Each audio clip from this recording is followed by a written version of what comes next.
joined today by Lauren Davis, and I'm just thrilled to have her as our first guest. Could you please, Lauren, share a bit of your story and how you came to be the founding director of the Washington Recovery Alliance?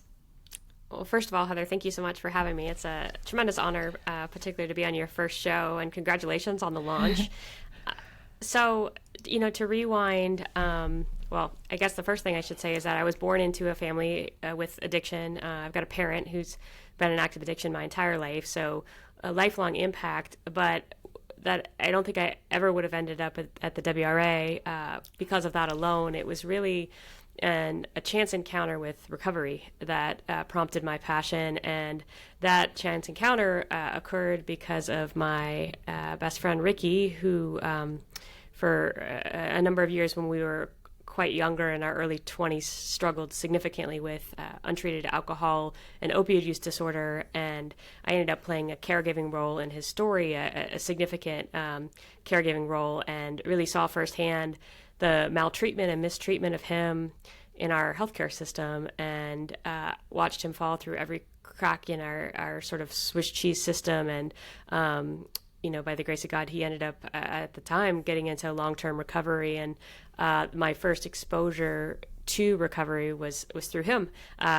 First AA meeting I ever attended was next to the Roy Street Coffee on Capitol Hill, and walked in, and people said, you are needed, wanted, and loved in exactly the shape and condition in which you arrived. And I thought to myself, I've never heard people say that to a stranger before, or hug a stranger, or, Ricky walked out of there with a little notebook full of all these numbers of other men in the program, strangers providing their personal cell phone numbers. And coincidentally, I had just moved back from West Africa at the time, which was a very sort of communal culture, a culture where people don't really experience loneliness or isolation, and a shirt off the back kind of culture, and came back to this country where it's a place of extraordinary isolation, and not wanting to get to know your neighbors, and so to find this little community and this little where people were so willing to give and to serve selflessly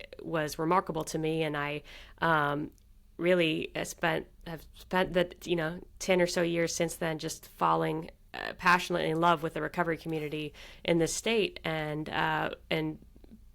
then ended up finding ways to educate myself about behavioral health, and again really a chance encounter with Ruby Takushi, who works at Recovery Cafe. They were having this small gathering of recovery leaders from across the state, and it was happening in November of 2014, and I met her in October of 2014 at a conference, a behavioral health conference, and she invited me to attend, and it was that November the WRA was born. And had I not happened to be sitting next to Ruby, I would have never ended up at that meeting. And at the time, I think the thing that I brought to the table, I don't have substance use disorder, and so I didn't have my personal SUD recovery story. I did have a lot of passion, certainly, but what I brought was advocacy knowledge. I had done some toying with the legislature up to that point around suicide prevention, and the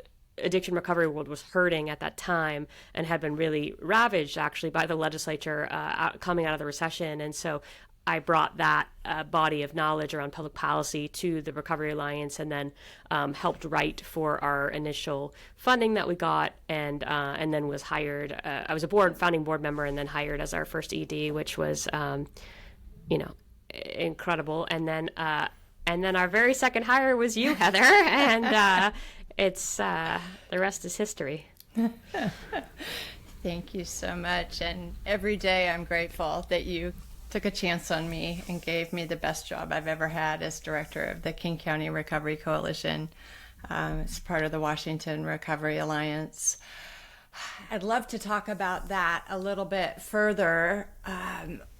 Could you share for our audience about what the work is that the Washington Recovery Alliance does?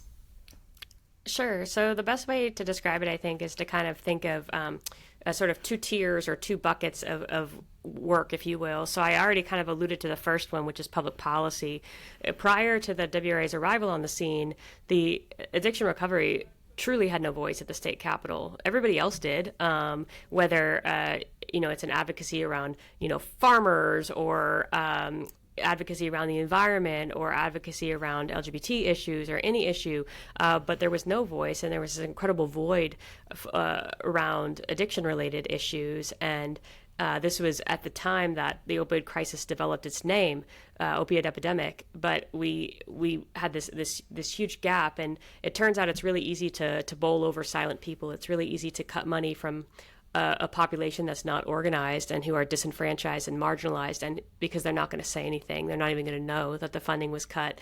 And so we were a target. Our community was a target, and WRA was built, really the public policy arm, to stand in that gap and to provide tools for people in recovery, families impacted by substance use and mental health challenges, and then direct service providers to arm themselves with information and capacity to engage the legislature or even local governments around these issues, and to fight sort of for two things. One is, I'll just say it bluntly, money or resources, right? So resources flowing in the direction of prevention, treatment, recovery support services, outreach services, and then also pro-recovery policies. So advocating for policies that support recovering people and pathways to recovery, and then trying to dismantle policies that hurt pathways to recovery and recovering people.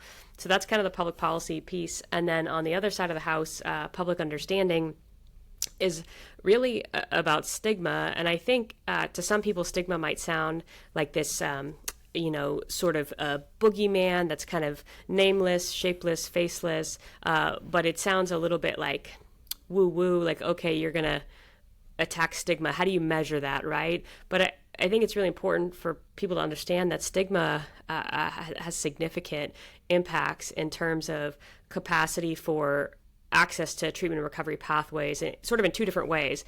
The first and most important is self-stigma. So, people, we always say nobody hates a person in active addiction more than that person hates themselves. And the amount of stigma and shame is extraordinary. This disease actually runs on stigma and shame and is fueled by, and that is the food that this disease seeks. And so when you have society continuing to fuel that by perpetuating this narrative that the end of addiction is jails, institutions, and death, and people don't get better, and people are bad as opposed to being sick, and that it fuels that sort of inner stigma that actually prevents help-seeking behavior, prevents people from seeking help in the first place.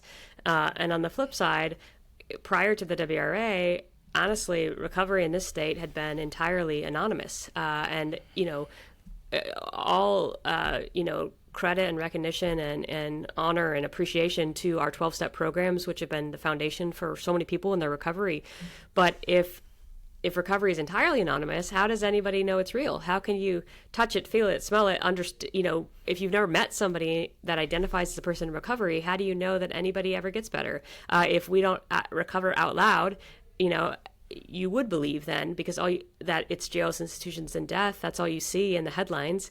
And so we really took up that mantle of dismantling stigma through the use of public understanding tools. And those include everything from big events like your baby, Heather, which is Recovery Day at the Mariners, which maybe we'll talk about later, but, having make recovering visibly in a way that other people can see. And again, if seeing is believing, we need to allow people to see that recovery is real, and that recovery is about wholeness and togetherness and mending and living amends. And then in addition to that, working with traditional media outlets, so working with TV, newspaper, radio, and really trying to rewrite that narrative so that there are stories about recovery, so that the headlines are not always about overdose fatalities, but also about healing and people getting their kids back, and system improvements and treatment innovations as well. So I would say, again, kind of under those two buckets, public understanding and public policy.